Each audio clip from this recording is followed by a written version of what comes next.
Сайн байцгаана та бүхэнд олон улсын амьдрал болсон үйл явдлыг таймлан хүргэе.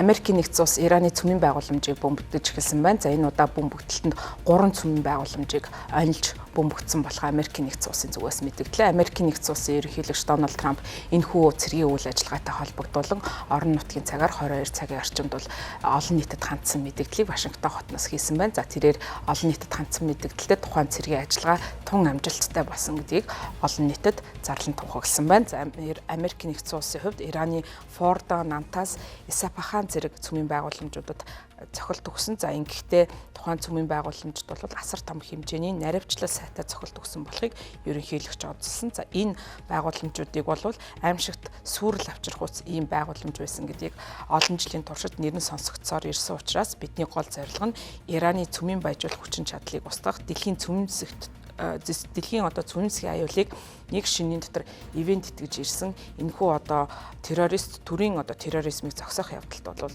чиглэгдсэн гэж мэдэгдсэн. За эдгээр цохилт нь цэргийн гайхалтай амжилт болсныг онцолж дэлхийн нийтэд мэдээлж байгаагаа Америкийн нэгдсэн улсын ерөнхийлөгч Дональд Трамп хэлсэн. За Иранд гол нь инх тайван тогтоох хэрэгтэй, хэрэг тийхгүй бол ирээдүйн халдлага илүү том тэгээд мөн хялбар байх болно гэдгийг Дональд Трамп хэлсэн байна.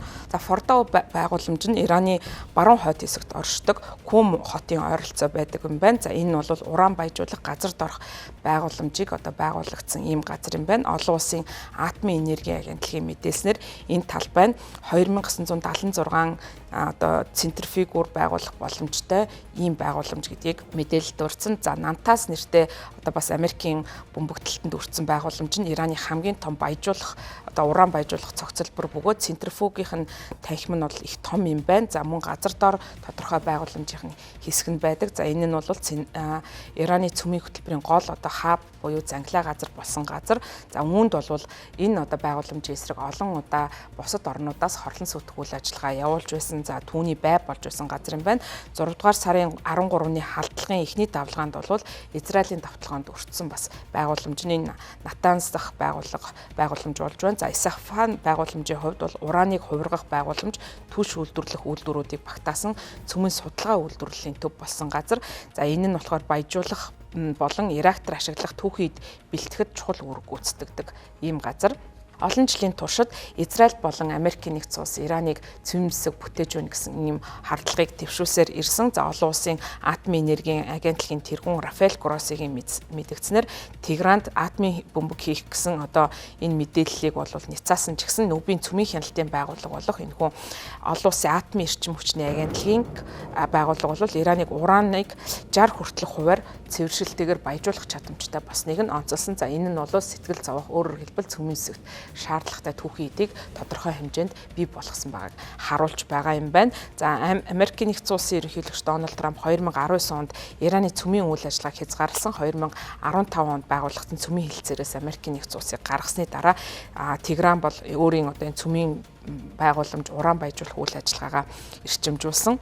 За Пентагоны албаны хүмүүс нэм гарагт Америкийн нэгдсэн улс Ираны Фордогийн цөмийн байгууламж руу дайрахдаа ямар зэвсэг хэрэгэлсэн тухай мэдээллийг олон нийтэд танилцуулсан. За Вашингтонд болсон хэвлэл мэдээллийн баг хурлын үеэр Америкийн батлан хамгаалахын сайд Пит Хексет мэдэгдэхдээ энэ бол гайхалтай амжилттай давталгаа болсон. За ерөнхий командлагчаас авсан тушаал нь бол ихээхэн төвлөрсөн хүчтэй ойлгомжтой байсан учраас ажиллагаа амжилттай боллоо. Бид Ираны цөмийн хөтөлбөрийг сүрүүлсэн гэж мэдэгдсэн. За Америкийн нэгдсэн улсын зүгээс GVU 57 Massive Ordnance Penetrator нэртэй ийм бөмбөгийг бол ашигласан. За энэ нь бол гүнд нэвтрэх боломжтой. За мөн бункер болон хонгил руу дайрах зорилттойгоор бүтээгдсэн юм байна. За Америкийн зэвсэгт хүчний нэгдсэн стабын дарга Дэн Кейни мэдгдснээр B2 нэртэй маркийн онгоц нь 18 цаг 40 минутын үед Фордогийн байгууламжийг бөмбөгдсөн. За ингэхдээ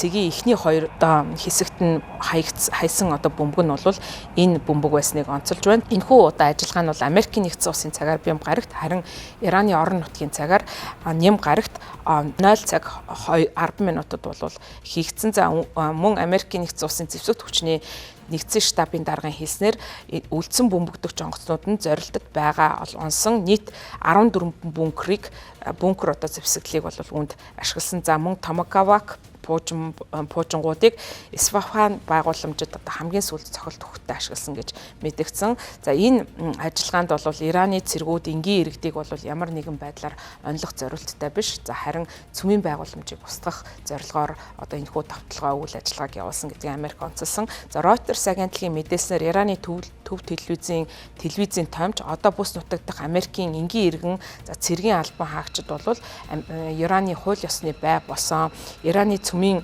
энергийн байгууламжд бол халдлага болсныг нотолсон хэдий ч Фордогийн энэхүү байгууламжийн хохирол бол төдийлөн их биш байсан. За цөмийн хөгжлөө бол эргүүлэн үргэлжлүүлнэ гэдгээ Иран улсаас амласан. За Ираны агентлагийн мэдгдснээр сүүлийн өдөр Израилийн одоо хийсэн давталгааны дараагаас тус улсын Фордо, Нантанс, Исфахан зэргийн цөмийн байгууламж нь олон улсын хууль тогтоомжийг зөрчсөн харгас одоо энэ давталгааны бай болсныг онцолсон. За Израиль 6 дугаар сарын 13-нд Ираны цөмийн болон цэргийн одоо объектрууд руу гинтийн дайралтыг хийж эхэлсэн. За үүнтэй холбогдуулан Израилийн ерөнхий сайд Беньямин Нетаньяху удахгүй цөмийн бөмбөг үйлдвэрлэж чадна гэж мэдэгдэж одоо Иран бол цөмийн хөтөлбөрөөр зогсоох ёстой гэдгийг онцолсон. За Иран улс бол цөмийн зэвсэгтэй болохгүйгүй. За энэ цөмийн зэвсэг болон одоо энэ уран баяжуулж байгаа үйл явдал нь бол их тайвны зорилготой өөрөөр хэлбэл эрчим хүчний зорилгоор цөмийн одоо энэ уран баяжуулалтыг хийж байгаа гэдгийг онцолж байгаа. За Иран одоо Израилийн давталгааны хариуд бол хэдэн зуун пуужин нисгчгүй онгоцын бас Израиль руу хөөргсөн 7 хоног гаруй үргэлжлэж байгаа агаарын давталгааны улмаас хоёр улс харилцсан одоо бие бинийгээ цохиж байгаа.